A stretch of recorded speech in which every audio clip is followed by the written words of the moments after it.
संत नामदेव महाराज इस सुंदर अभंग में ये कह रहे हैं कि मेरे मनोरथ को पूर्ण करो प्रभु। प्रश्न ये उठता है कि किस मनोरथ की वो बात कर रहे हैं। भगवद गीता में श्री कृष्ण ने कहा मेरे कुछ भक्त हैं जो स्वार्थी है, अर्थार्थी है। कुछ भक्त होते हैं वो जो डर से मुझे पूछते हैं, और कुछ होते हैं वो जिनको संसार का मुझसे कुछ चाहिए वो पूछते हैं। और एक भक्त है जिसको मुझसे लोभ कोई नहीं है, एक भक्त ही है जिसको मुझसे कुछ संसार की कामना की पूर्ति की आशा नहीं है, उसको प्रेम है मुझसे। विशुद्ध निरोल भक्ति जिसके है, भाव है जिसके अंदर, वो मेरा भक्त होता है। और फिर चौथे उन्होंने कहे कि वो हैं जो ज्ञानी हैं, जो ब्रह्म विद्या के द्वारा मेरे वास्तविक स्वरूप को जो जान लेते हैं, जो तत्व से मुझको जान लेते हैं, वो तो मेरे सिर हैं और भक्त मेरा हृदय होता है। सवाल ये उठता है कि हम जब अपने प्रभु को स्मरण करते हैं तो क्या उस समय पर संसार की कुछ इच्छा तृष्णा होती है इसलिए याद करते हैं, कोई डर होता है, कोई भय होता है वो इसलिए याद करते हैं, या कि हम उस प्रेम के पथ पर अब चल पड़े हैं इसलिए मोहब्बत से, भाव से, प्रेम से गीत गाते हैं, अभंग गाते हैं, कीर्तन गाते हैं, भजन गाते हैं। जब हृदय में इतनी प्यास हो कि मुझको अपने माधव का दर्शन चाहिए, तो ना करी अवेरा पांडुरंगा, देर मत करना, मुझे जल्दी दर्शन देना। ये दर्शन किसका होगा? ये उसके माया रचित नाम रूपात्मक देह का दर्शन होगा। सरगुण रूप से, माया रचित उस रूप से दर्शन करता है भक्त, और ज्ञानी उसी केशव के निर्गुण रूप को जानता है। कुछ लोगों में बड़ा मतभेद चलता है कि भक्ति और ज्ञान एक दूसरे के विरोधी है, पर समझने की बात है कि श्री कृष्ण जब गीता में उपदेश देते हैं तो वो भक्ति के जो सूत्र है वो भी समझाते हैं, जो ज्ञान के सूत्र है वो भी समझाते हैं। वो तो कभी नहीं कहते हैं कि तुम सिर्फ भक्ति करो और ज्ञान के पथ न जाओ, और ये भी नहीं कहा कि तुम ज्ञानी रहो और तुम भक्त मत बनो।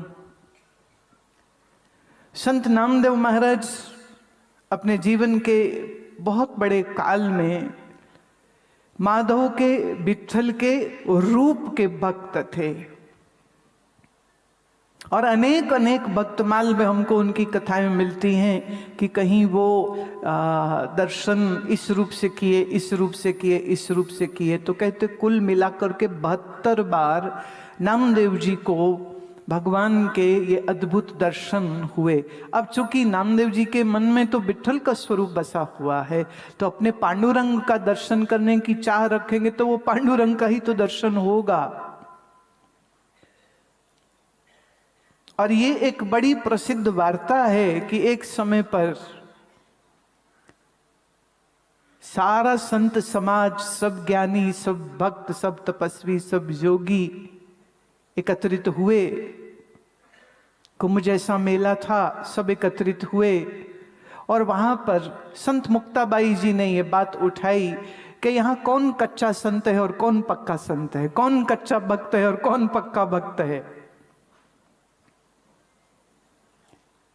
तो सभा ने कहा कि आप संत ज्ञानेश्वर की बहन हैं, स्वयं सिद्धा हैं, योगिनी हैं, तत्वज्ञानी हैं, आपसे बढ़कर के ये निर्णय और कौन ले सकता है, आप ही निर्णय करिए। तो जैसे कोई मटका खरीदने जावे ना माई, तो वो ऐसे ठोक के देखती है कि ये कच्चा है कि पक्का है। तो ऐसे कहते हैं मुक्ताबाई जी ने जाकर के बोले, ऐसा सिर में हाथ रखती और कहती कच्चा, ये पक्का, ये कच्चा, ये पक्का। अब साधु वेश है, कोई जटाधारी है, कोई योगी है, कोई वैष्णव है, कोई कैसा कैसा भक्त, सब तो वहां पर बैठे हुए हैं। और इसी सभा में नामदेव जी महाराज भी बैठे हैं और नामदेव जी सोचते हैं हम तो पक्के हैं ही, हम तो 72 बार दर्शन किया है।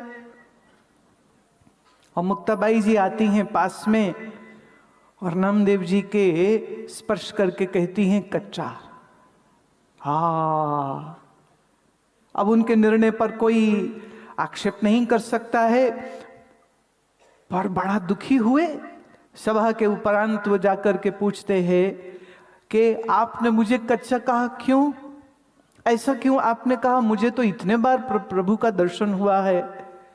तो मुक्ताबाई जी ने कहा देखो, दर्शन हुआ एक बार, प्रथम बार, फिर भगवान गए तो ही दूसरी बार आए, फिर गए, फिर तीसरी बार आए, फिर गए, फिर चौथी बार दर्शन, फिर गए, फिर पंचम बार, फिर गए, फिर षष्ठ बार, फिर गए 60 बार, फिर गए 70 बार, फिर गए आए 71 बार, फिर गए आए 72 बार। तो जो आवे और जावे वो ईश्वर कैसा?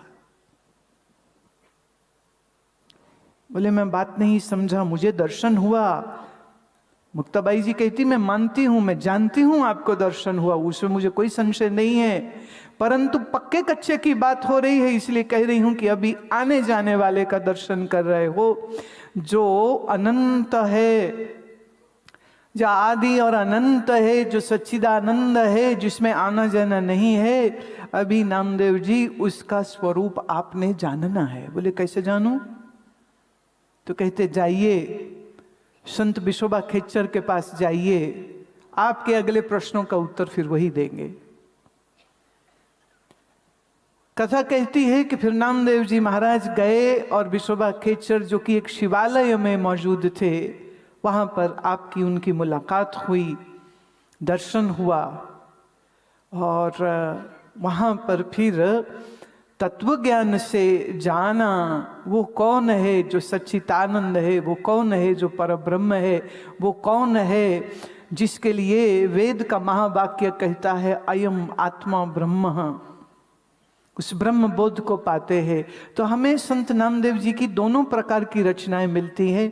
एक रचनाएं वो हैं जिसमें वो एक भक्त की न्यायी भगवान के दर्शन के लिए विभल हो रहे हैं, बहुत प्रेम से पुकारते हैं, नाचते हैं, गाते हैं, एक तारा बजाते हैं, कीर्तन का आनंद लेते हैं और सारे समाज को कीर्तन का आनंद देते थे।